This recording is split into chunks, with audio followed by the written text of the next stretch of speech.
और सबसे पहले बात तो उत्तर प्रदेश की, जहां मस्जिद में महिलाओं के नमाज पढ़ने पर बड़ा बयान आया है। मुस्लिम धर्मगुरु मौलाना खालिद रशीद फरंगी महली का यह बयान आया है। इस्लाम में महिलाओं को मस्जिद में नमाज के लिए मना नहीं किया गया, फरंगी महली ने यह कहा है। और साथ ही उन्होंने कहा कि बहुत मस्जिदों में औरतें नमाज पढ़ती हैं। फरंगी महली ने साफ तौर पर यह कहा कि पूरी दुनिया के साथ अपने देश में भी कोई रोक नहीं है और ईदगाह लखनऊ जमा मस्जिद की औरतें जुमे की नमाज अदा करती हैं और पर्सनल लॉ बोर्ड की कोर्ट में वाजिब एफिडेविट दाखिल किया गया है।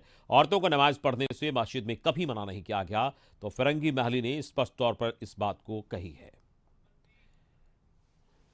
में ख्वातीन को, औरतों को मस्जिद में नमाज पढ़ने से मना नहीं किया गया है, बल्कि बहुत सी मसाजिद में ऑलरेडी औरतें नमाज पढ़ती हैं। और पूरी दुनिया में आप देख लें कि अक्सर मस्जिदों में औरतें नमाज पढ़ने जाती हैं और अपने मुल्क में भी इस पर किसी किस्म की कोई रोक नहीं है। और हमारे यहाँ ईदगाह लखनऊ में जो जामा मस्जिद है, वहाँ जुमे की नमाज में भी बाकायदा औरतें बाजमात नमाज अदा करती हैं। ईदगाह लखनऊ में सीरिया और तुर्की में आए भूकंप से पीड़ित लोगों की सलामती के लिए की गई खुसूसी दुआ। और आज जोहर की नमाज के बाद ईदगाह ऐशबाग में मौलाना खालिद रशीद फरंगी महली ने खुसूसी दुआ की दुआ में शामिल हुए भारी तादाद में नमाज दी। और बीते 6 फरवरी को टर्की और सीरिया में 7.8 तीव्रता का भूकंप आया था, जिसकी वजह से अब तक 15,000 से ज्यादा लोग मारे जा चुके हैं और कई शहर पूरी तरह से बर्बाद हो गए। ईदगाह में आज दुआ की गई, जो लोग हादसे के शिकार हुए हैं वो जल्द स्वस्थ हुए और जो लोग मारे गए हैं उन्हें इस दुख को झेलने की क्षमता उनके परिवार को मिले।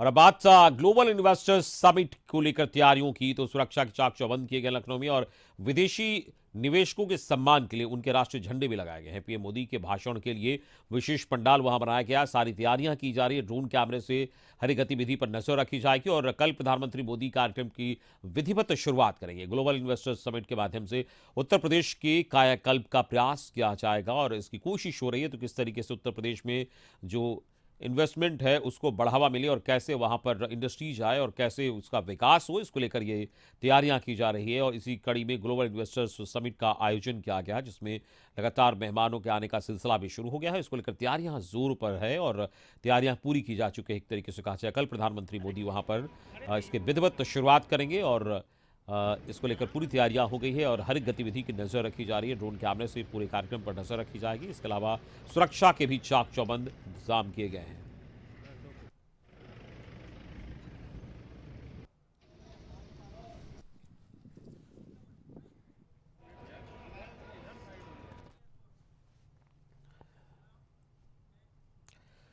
तो ग्लोबल इन्वेस्टर्स समिट को लेकर मेहमानों के आने का सिलसिला भी जारी है। सिंगापुर की high commissioner Wong Wee Kwen Lucknow पहुंचे। हिंदुजा ग्रुप ऑफ कंपनीज के अध्यक्ष अशोक हिंदुजा और हिंदुजा ग्रुप यूरोप के अध्यक्ष प्रकाश हिंदुजा भी लखनऊ पहुंच गए हैं।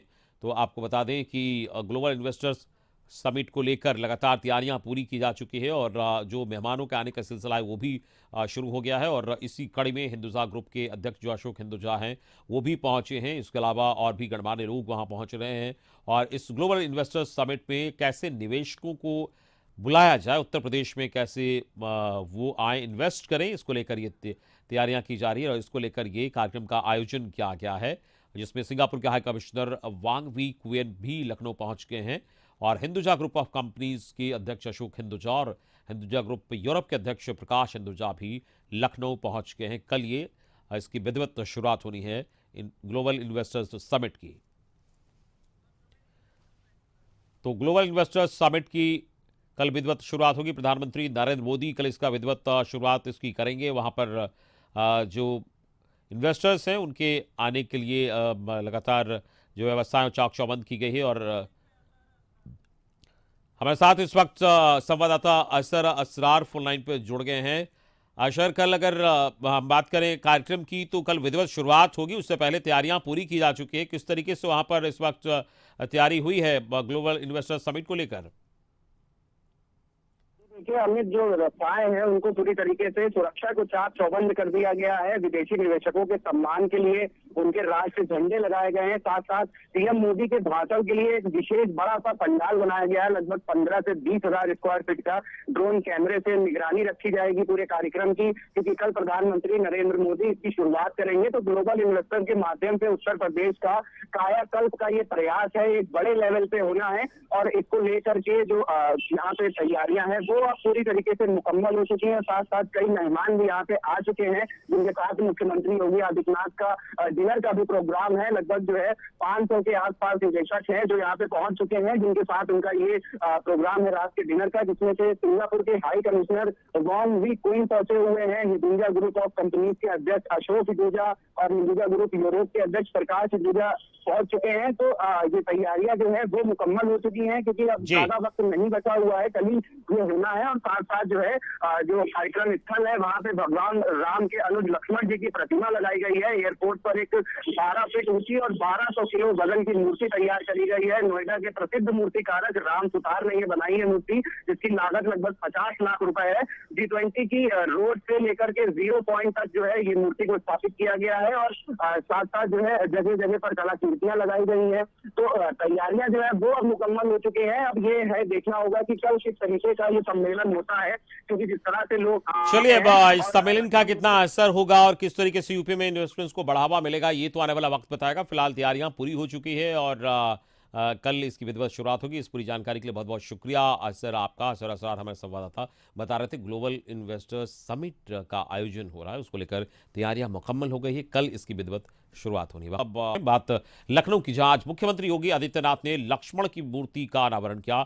ये मूर्ति लखनऊ एयरपोर्ट के बाहर लगी है और ब्रॉन्ज से बनी ये मूर्ति 12 फीट की है, जो 6 फीट ऊंचे पेडेस्टल पर लगाई गई, यानी जमीन से करीब 18 फीट ऊंची दिखाई देगी।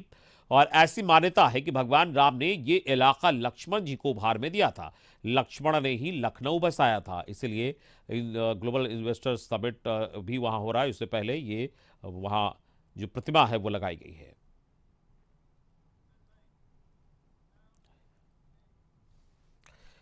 यूपी विधानसभा के सत्र को लेकर आदेश जारी हो गया है। जारी आदेश के मुताबिक यूपी विधानसभा का सत्र 20 फरवरी से शुरू होगा। 20 फरवरी को सुबह 11 बजे से कार्रवाई शुरू होगी। सरकार के युवाओं को लेकर बजट में बड़े ऐलान करने की संभावना है। योगी कैबिनेट ने बीते सोमवार को प्रस्ताव बाय सर्कुलेशन पास किया है और आपको बता दें कि 20 फरवरी को सुबह 11 बजे से कार्यवाही शुरू होगी सदन की। और इस बार कई महत्वपूर्ण जो चीजें वो निकल कर आने की संभावना है। यूपी विधानसभा के सत्र को लेकर आदेश जारी कर दिया गया है।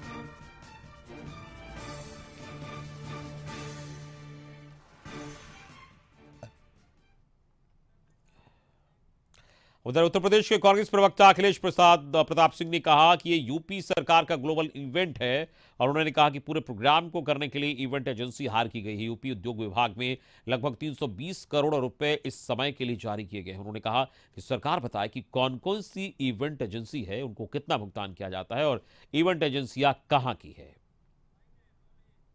से जानना चाहते हैं कि वो कौन सी इवेंट एजेंसी है, वो इवेंट एजेंसी कहाँ की है, उसको कुल कितने रुपए का भुगतान किया जाना है और उस इवेंट एजेंसी को चयन करने के लिए क्या प्रक्रिया अपनाई गई।